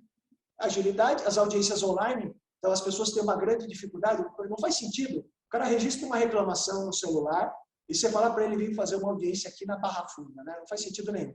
Então as audiências online e a escola muito mais agregada a essa diretoria e também outro requisito para o selo, né? A parte de fornecer educação para o consumidor. A gente vai usar muitos instrumentos para educar o consumidor no uso, tanto no uso da plataforma, quanto aí dos seus deveres e obrigações. Bom, para o PROCON, nós conseguimos eliminar o serviço de massa, manual, era uma loucura, não tem mais papel nessa diretoria. Os processos era uma insanidade você tratar um por um. Nós tínhamos filas de 15 mil processos para ser abertos, eliminamos o papel. A gente consegue hoje, com os painéis de BI, eu sei, nesse momento, o ticket médio da reclamação no PROCON online. Eu sei o assunto mais reclamado. Então, eu sei, por exemplo, agora que o maior problema de comércio eletrônico é não entrega de calça jeans para a mulher. Então, assim, a gente conseguiu hoje fazer um monitoramento muito interessante, né? Para a gente aí começar, Vitor e professor Sodré, a trazer um pouquinho o servidor do PROCON para a discussão de política pública. Então, a gente quer mostrar para a empresa que o problema dela, como se ela não soubesse, mas falar para ela que ela precisa mudar a política de entrega de calça jeans, se está tendo algum problema. Claro que eu estou fazendo uma analogia a outros serviços aí, né? Inclusive, conseguir monitorar a concentração por região. Então, se pela internet eu começo a receber uma reclamação, por uma varredura de CEP, eu vou saber que existe um problema de telefonia em Araçatuba, por exemplo, que a gente não conseguia saber antes, né? Isso online. Enfim, esses são os relatórios. Tem uma palavra errada, perdão. Ele precisa dedicar tempo para o relacionamento com o fornecedor, nós vamos falar a seguir. E nós temos uma meta para esse ano dessa diretoria, que é o aumento do índice de solução. Então, índice de solução, Vitor, não é mais problema só da empresa. É um problema meu também, principalmente em segunda fase. Eu estou fazendo um trabalho aqui muito forte, manobrando um navio aqui no canal do Panamá, sem esbarrar na lateral, para conseguir quebrar todos os paradigmas, trazer aqui as empresas para a gente conversar, porque eu quero índice de solução. Eu não posso aceitar que o índice de solução, por exemplo, de assuntos financeiros em segunda fase seja 23%. É melhor parar, né? Eu não posso tratar de uma demanda que em segunda fase eu resolvo 20%. Então, a gente precisa mudar, principalmente, o nosso relacionamento. E aí, o que talvez nos interesse mais é as vantagens para o fornecedor. E respondendo começando pela sua pergunta, é obrigatório? Não. Agora eu vou te dar uma diferença. Cada CIP, você vai receber um código de acesso, vai acessar e vai responder. Se você estiver na plataforma, você enxerga todas as suas reclamações, da abertura da CIP até a publicação no Diário Oficial. Num ambiente só, você vai enxergar toda a sua tramitação. E o sistema vai ser interligado com a fiscalização e com o sancionatório e com a diretoria executiva. Será um único processo rodando todo o PROCON. Então, você pode aderir e ter painéis, você pode enxergar todas as reclamações, você vai poder tirar, enfim, tudo. Claro que com a API você faz isso talvez até melhor na sua tecnologia.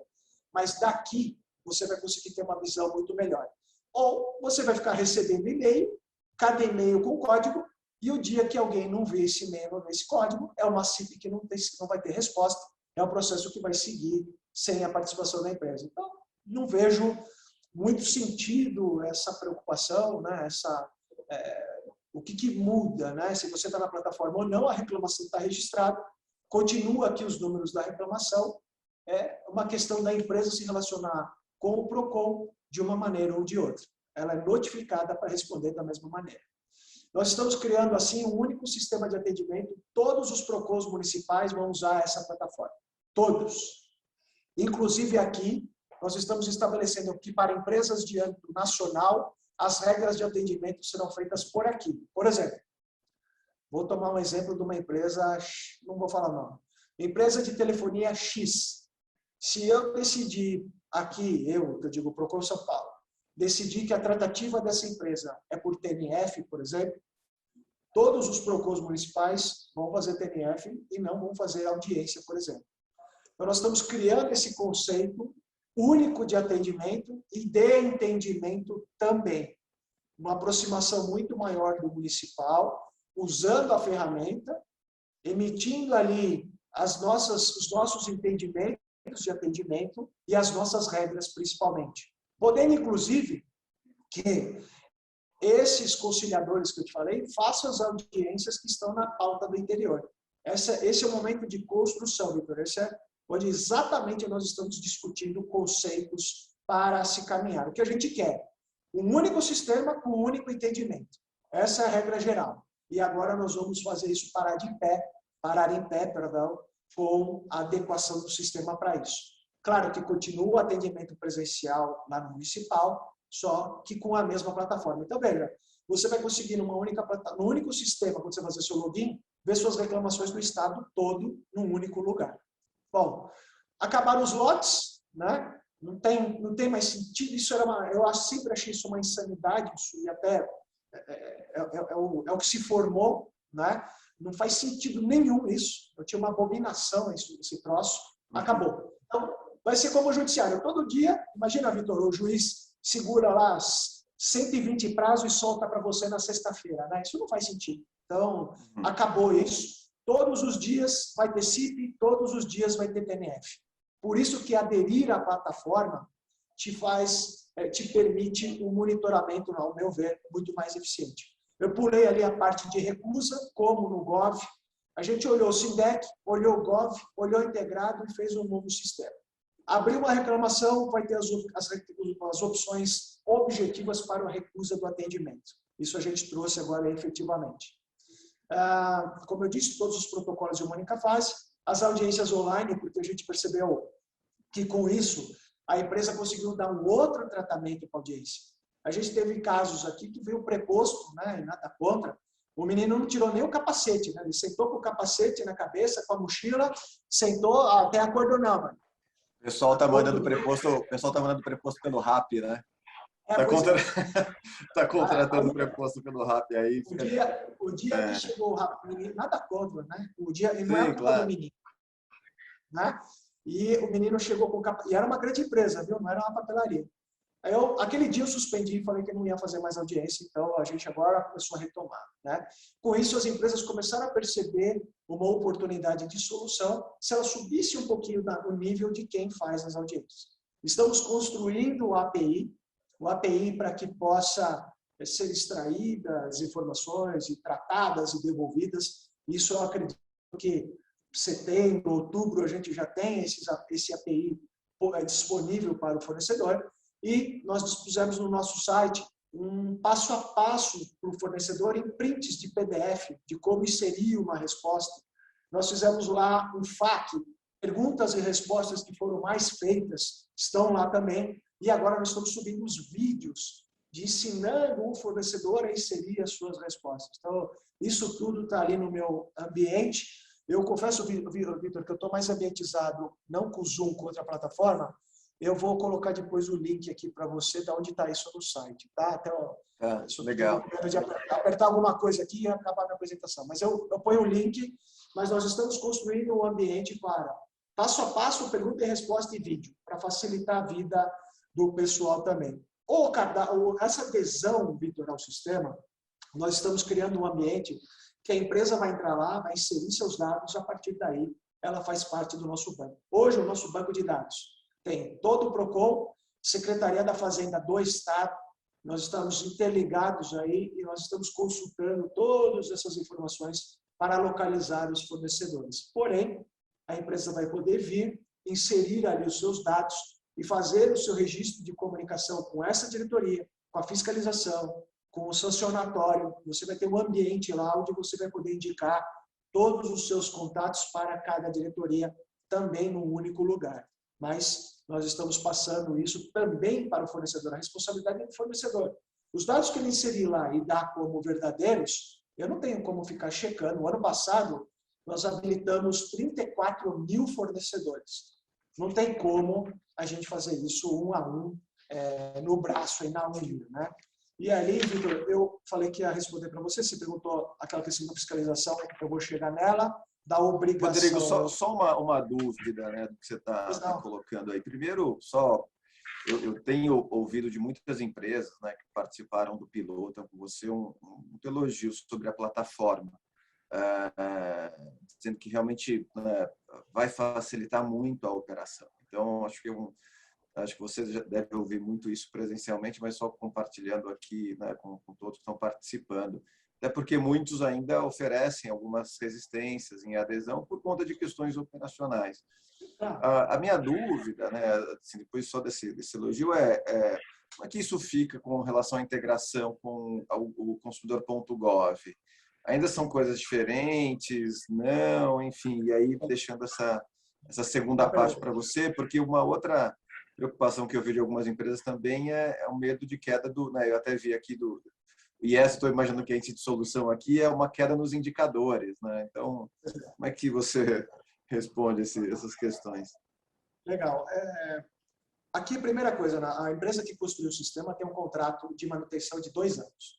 E esses 2 anos vai servir para ouvir o fornecedor e adaptar a ferramenta para ele também.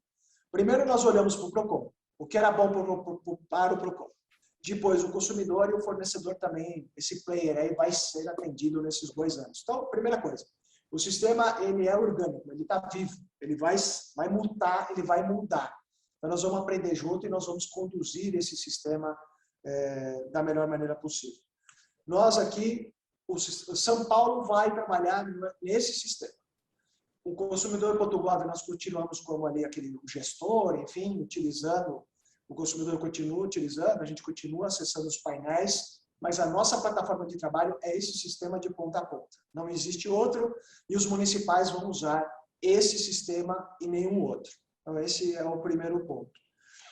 E importante se dizer. Então, não abandonamos o GOV, é uma ferramenta que funciona, é uma ferramenta que existe e nós continuamos sendo os gestores do GOV. O importante, o final de todo o nosso sistema, Vitor, nós estamos construindo um Power BI que vai disponibilizar todas as informações para a construção de política pública, para a visualização de números, enfim, tudo aquilo que se pretende e se precisa da publicação dos números. Tentamos, de alguma maneira, integrar isso, mas ainda é um pouco difícil fazer essa integração com o sistema Senacon, para que as informações estarem todas juntas. Ao final do processo de São Paulo, um Power BI que você vai poder virar de ponta cabeça e achar o número que você quiser. Então, esse é o principal. Aqui, Vitor, nós tivemos uma entrevista na Consumidor Moderno e eu fiquei na dúvida se eu ia ser demitido ou se eu ia ser promovido, porque a entrevista falava: novo sistema do PROCON derruba índice de solução. Eu falei, pô, que bom. A gente construiu um sistema, 2 anos e meio, para falar que o sistema derruba o índice de solução. Não é isso. Na verdade, o que aconteceu, Vitor, o consumidor, ele vem, a dificuldade que o fornecedor tem para falar com o consumidor, a gente também tem. Ou ele mudou de celular, ou ele não atende, ou ele não lê e-mail, é muito difícil falar com o consumidor. E nós tínhamos ali a baixa não atendida, a baixa pelo sistema. A CIP emitida, com resposta do fornecedor, sem resposta do consumidor, é baixada pelo sistema como atendida. E aí o que a gente falou? Poxa, mas o que aconteceu aí, E algumas empresas, Victor, era ruim para o PROCON, porque algumas empresas colocavam como resposta assim, requisita dilação de prazo de 10 dias. Aí o consumidor não se manifestava e era baixada como atendido. E baixa pelo sistema. Eu sempre achei esse troço esquisito. Por que o índice de solução vai cair, Vitor? Porque a gente começou a mandar o SMS para o consumidor, se manifesta, se manifesta, se manifesta, se manifesta. Com isso, ele retorna ao sistema, inclusive para dizer não atendido. Então, para quem tinha os números com a baixa do sistema, que a gente mediu uma época aí, variava entre 30% a 40%, que é bastante, poderia ter uma queda. Se você falar, vamos dividir, se você falar que 50%, a empresa ia ter o avião dá aquela balançada. Eu falei, olha, então, levem para dentro da empresa que os números tendem a ter uma balançada, que nunca houve. E vocês já sabem por quê. Por quê? Porque o consumidor está se manifestando. E vice-versa, porque ele também se manifesta atendido, e aí vai ter o índice, vai ser um cômputo interessante para o selo, e ele vem com uma curva também do não atendido. Então, essa é o principal motivo dessa queda do índice de solução, porque ele começou a se manifestar. E na segunda fase, quando ele se manifesta, ele dizendo não atendido, vem para a mesa do técnico, que vai decidir se aquilo realmente é atendida ou não atendida. Então, na segunda fase, o consumidor se manifesta, mas o técnico vai decidir. Vitor, muito cuidado. Eu preferi chamar tendências para não dar um outro nome, né? A CIP de hoje é a TNF de amanhã. Tem empresas que estão falando assim, pô, mas eu respondi já essa CIP. Eu falei, não, querido, já virou, é uma TNF. Se você demorou 10 dias para responder, tem consumidor que está online e já dá não atendido. Então, 10, 11, 2 dias voltou para sua mesa com uma TNF. Aí você fala, pô, mas a resposta eu já fiz. Então, cuidado. A CIP de hoje é a TNF, a CIP não atendida, né, de hoje é a TNF de amanhã. E as empresas começaram a perceber, né, pô, já ouvi falar desse assunto. Não, é o assunto da semana passada. Então, cuidado. E aí, Vitor, eu digo que, eu tenho dito isso para todas as empresas, precisa melhorar a qualificação de quem atende o PROCON. Precisa melhorar a qualificação. Não dá mais para, eu entendo, é massa, é o Brasil inteiro, blá, blá, blá. Não dá mais para ter um time despreparado, não dá mais para, sabe, tem que olhar o sistema agora de uma outra maneira, tem que olhar o sistema de uma outra forma, precisa qualificar, subir um pouquinho, ter um segundo nível mais atento, né? Precisa participar do procedimento. Bom, audiência online, índice de solução, vamos fazer audiência e vamos subir os índices, porque na audiência tem muita solução. A gente quer muito, a gente queria ter feito audiência na fase de CIP, mas eu não posso. São 3.000 CIPs que são abertas por dia e nós temos aí uma média de 80%, então são 20% disso que vira reclamação. Eu não tenho corpo para, que a gente gostaria muito de fazer audiência lá na CIP já e encerrar esse assunto, mas a audiência vai trazer isso. E aí eu começo já a preparar a resposta do que você me perguntou, a aproximação dessa diretoria. Né? Se eu disser para você que ela não vale a pena ou que não tem utilidade, amanhã eu começo a procurar emprego. Eu fui provocativo, hein, Rodrigo? Eu sei, estou brincando. Eu estou falando isso para você, meu amigo. Então, veja, apesar de uma brincadeira, é um assunto muito sério o que você disse. Hoje, a gente tem uma preocupação muito maior num posicionamento dessa diretoria aqui, justamente para não ter esse reflexo na fiscalização, que eu sei que também tem divergência com o próprio sancionatório. Então, aqui nós preferimos adotar uma outra linha. E o que é essa aproximação com a DAOC? Nós dividimos aqui, Vitor, a necessidade de 4 etapas a serem cumpridas. Primeiro, atender. Atender é literalmente atender. Alô, eu recebi o e-mail, esse é o atender. O segundo é entender. Eu não aguento mais ter resposta de CIP que não tem nada a ver com o que o consumidor pediu. É uma bagunça. Então, atenda, entenda, e aí vem o resolver. O resolver, Vitor, está dentro da política da empresa. Ah, eu não vou conceder isso, eu tenho razão. Ok. Nós aqui não vamos mais fazer discussão de mérito. Fazer reuniões na DAOC para tratar de posicionamento jurídico de decisão do Supremo, não é aqui que vai funcionar. Aqui nós vamos discutir procedimento. Aqui nós vamos discutir formas de resposta e criar evidência. Não dá mais para juntar um print dizendo que da condição meteorológica e dizer que aquilo o avião não levantou, porque eu estou pegando exemplo esdrúxulo aqui, tá? O avião não levantou porque tem um print do iPhone de alguém, de Samsung também, né, para ficar mais bem, de que o tempo estava ruim. Ou a empresa junta uma evidência aquela maquininha que sai da lotérica, né? Com os dados do comprador. Esquece. Aqui é um lugar de formalidade e evidência. Quando o consumidor se manifesta na segunda fase, que não foi atendida, o servidor vai olhar todas as evidências juntadas para decidir. Inclusive, dando como atendido aquilo que o consumidor disse não. E aí que vem a importância dessa diretoria, da nossa. Vir aqui, porque eu sempre cito um exemplo grande aqui de uma universidade, chama assim, o reclamante, eu falei, para de chamar o teu aluno de reclamante. Se você quiser, você introduz o reclamante, ora aqui, nosso aluno, o aluno, muda o tom da conversa. Né? Você está chamando ele de reclamante, ele já está bravo, você fala que ele está reclamando. vem aqui, vem entender. E aqui, Vitor, a gente tem reuniões que eu pego casos, eu não fico devaneando, a gente pega casos com FA e faz estudo de caso. Olha o que você respondeu aqui. Olha o que você respondeu aqui.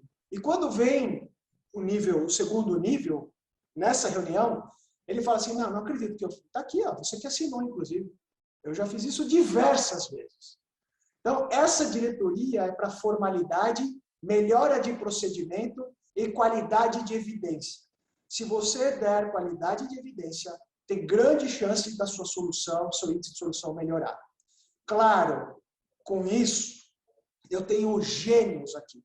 Grandes aprovados em primeiro lugar do concurso estão nessa diretoria. Pessoas que vocês conhecem aqui, Renata, Picélio, Hudson, Abel, esses caras, né, fora da curva. Eu preciso que esses caras estejam pensando, e não Ctrl+C, Ctrl+V.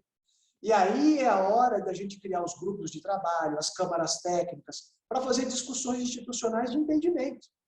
Então, aqui a gente está cada vez mais preocupados com formalidade, preocupados com qualidade de resposta e evidência. Vamos discutir um dia se aquele cupom que foi compartilhado no WhatsApp, sem o CPF, precisa cumprir sua oferta, não precisa? Claro, vamos bater papo, vamos discutir. Podemos provocar uma discussão aqui? Claro que sim. Né? Mas o grande trabalho dessa diretoria é a formalidade. E aqui a gente tinha até uma ideia, mas não vamos fazer isso, claro, de mudar o nome dessa diretoria. Né? Ia ser uma diretoria de relacionamento com consumidor e fornecedor. Né? A gente quer fazer esse papel da harmonização que está lá no código. A gente quer fazer esse papel da conciliação. Então, aqui é resolver o problema do consumidor. E aí, se você tem uma tese que você defende, porque você tem um respaldo legal, aqui você não vai encontrar a decisão institucional. Ela precisa ser institucional, Vitor. E, para isso, as câmaras técnicas, as súmulas que vão ser editadas, ela tem um papel fundamental. O sistema vai permitir que as pessoas saiam da burocracia e comecem a pensar. E aí eu entendo que começa um alinhamento de entendimentos disso que você falou. Hoje a tendência dessa diretoria é não ter reclamação fundamentada não atendida.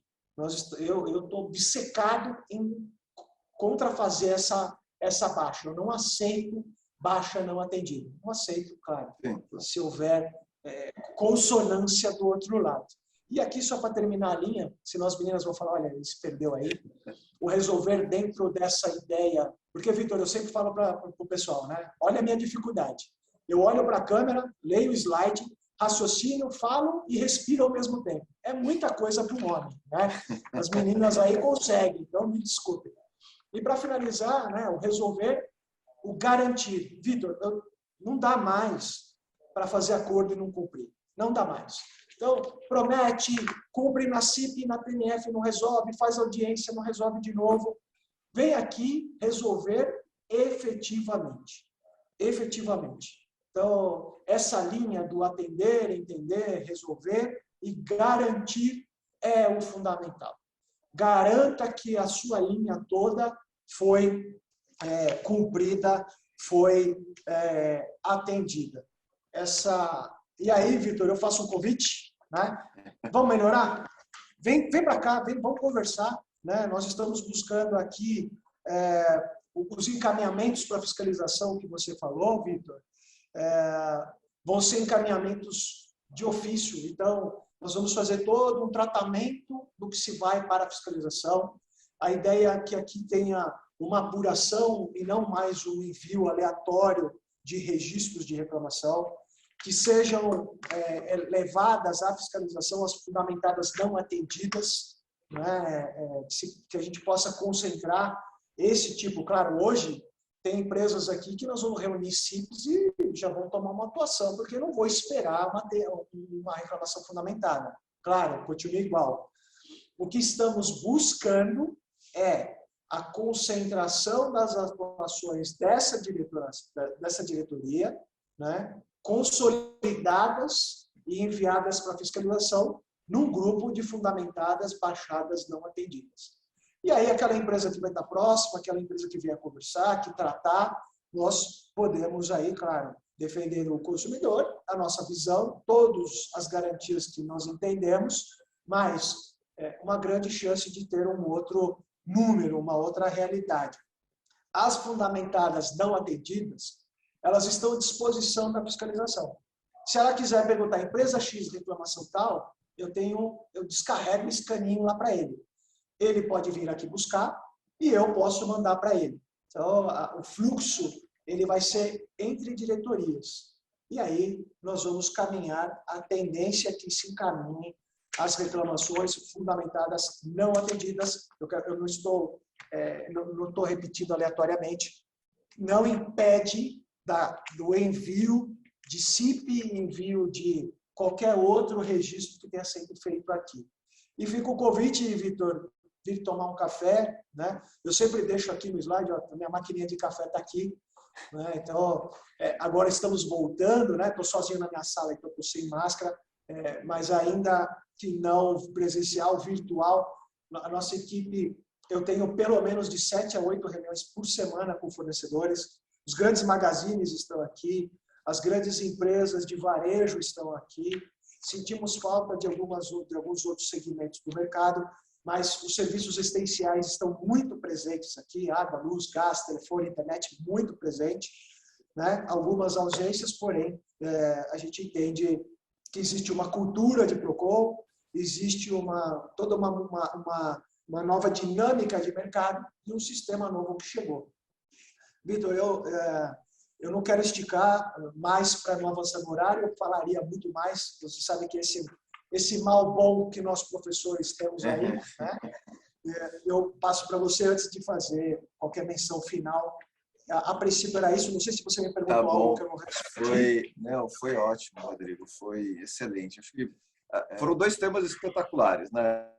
Assim, o tema que o Marcelo abordou e o tema que você abordou, a forma de abordagem, né? Além de serem temas que se complementam, vocês foram muito precisos e gentis de compartilhar as informações que só tem realmente quem está nesse dia a dia, quem vive isso. Então, queria te agradecer muito. A gente definiu um tempo curto para essas conversas, né? Você vê que a gente está aqui 1 hora, era 1h30, a gente avançou um pouquinho, mas ainda assim foi muito aquém do que seria o desejável. Eu antes, né? Muitos dos que estão participando aqui eu conversei para tentar ter uma ideia das dúvidas e já poder colocar essas dúvidas, sabendo que o tempo era curto. Claro. Mas eu deixo aberto, enfim, aqui a gente está no finalzinho, se alguém quiser fazer alguma pergunta, alguma manifestação. Chegar a reunião, fica à vontade. Se não, não tem. E você deixou a brecha, né? Tem lá o café com a Daoc, vai ter esse, assim, cuidado com o que você pede, que isso será cobrado. E uma coisa que você falou, né, que você acabou com o papel, eu até olhei sua mesa e falei assim, porra, realmente acabou com o papel, porque se fosse o Procon de alguns anos atrás, a mesa ia ter uma pilha de papel e agora vocês conseguem trabalhar. Rodrigo, não sei se alguém quiser falar, é só abrir o microfone e falar, senão eu queria verdadeiramente não só te agradecer, mas parabenizar você, a sua gestão, enfim, por tudo que vocês têm construído, né, nessa tentativa de melhorar o atendimento do consumidor. Né? Muitas vezes eu ouço de você, né, eu ouço do Farid críticas muito duras e contundentes em relação a alguns comportamentos que eu acho que devem ajudar a gente a refletir sobre isso. Né? Você falou do rapaz que foi com capacete, né? Assim, né, sem brincadeira, mas é verdade, né? Muitas vezes a gente vê assim, nossa, quem que vai? Vai o RAP fazer audiência do Procon? Vai qualquer estrutura de atendimento que eu vou dedicar? E a gente que lida com o tema de atendimento sabe que não tem atendimento bom ou ruim, depende muito do investimento que as empresas vão destinar àquele setor para que ele tenha uma qualidade. Não tem muito milagre, né, em relação a isso, e mesmo para que o Procon faça isso, né, dependeu de muito tempo, investimento, e a recíproca é verdadeira. Então, eu só estou recebendo aqui milhões de elogios aqui da sua participação. Então, agradeço a você. Eu acho que todos tiveram um pouco mais de clareza sobre o Sistema Nacional de Defesa do Consumidor, o papel do PROCON, a área de atendimento do PROCON e o direcionamento do melhor caminho para o que fazer na área do consumidor. Não surgiram aqui dúvidas, até né, pelo tempo, mas a gente ficou aí, né, com quase 80 pessoas, né, no final, assim, até o final, agora caiu um pouco para 70 e poucos. Então foi uma área muito além do que, assim, nesse tempo de pandemia, com tanto evento, acho que foi muito prestigiado e agradeço sua disponibilidade, Rodrigo. Então, nesse sentido, eu te passo aí para as suas últimas considerações e aí a gente encerra. Muito obrigado pela oportunidade, Vitor.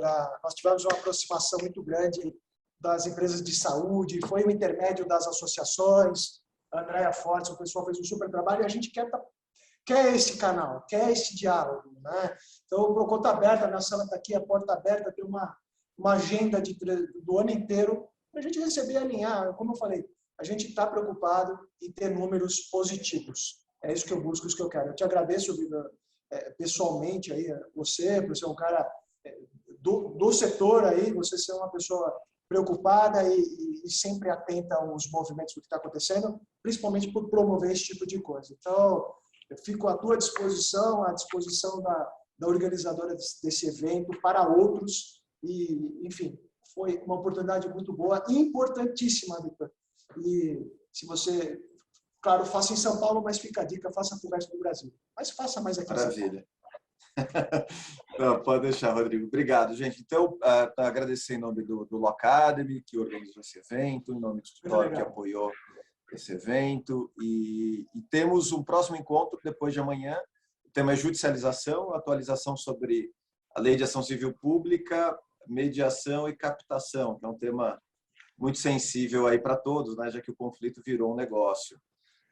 E com fundo de investimento bancando esses conflitos, né? E a gente vai ter essa conversa bastante interessante. Fica aqui todos que participaram convidados para o encontro de quarta-feira. Rodrigo, obrigado a todos. Bom dia, boa semana e até o próximo encontro. Vitor, obrigado. Boa tarde. Um abraço. Tchau, tchau.